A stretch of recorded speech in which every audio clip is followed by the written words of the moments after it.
रक्ताक्त है रक्त संपर्क निज बापा को निर्मम भाव हत्या कला पुओ भत्ता टंका पाई बापा को पुओ हत्या करथिबा अभियोग 75 वर्षीय वृद्ध को हत्या करदेला जन्मित पुओ बापा को भत्ता टंका मागी झगड़ा करथिला पुओ वृद्ध बापा को भत्ता टंका मागिबा सहित द्वितीय विवाह करिबि बोली कही बापा सहित झगड़ा करबा परे कलह उग्र रूप नैथिला आ एहा परे बापा को मारू मारू मारिदेला पुओ। गंजाम कविसूर्यनगर थाना ए बरिडा ग्राम रे एभली एक अभावनीय घटना घटी जन्म करथिबा पुओ ही शेष में वृद्ध पिता को हत्या करछि। कविसूर्यनगर थाना ए बरिडा गोपाल नगर रो वृद्ध पद्मनाभ साहू को हत्या करछि पुओ रमेश साहू।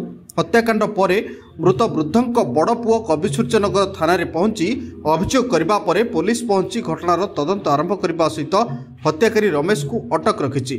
अन्यपटे पूर्वर बड़ भाई को मध्य माड़ मारी रमेश गुरुतर करथिबा अभियोग होइछि।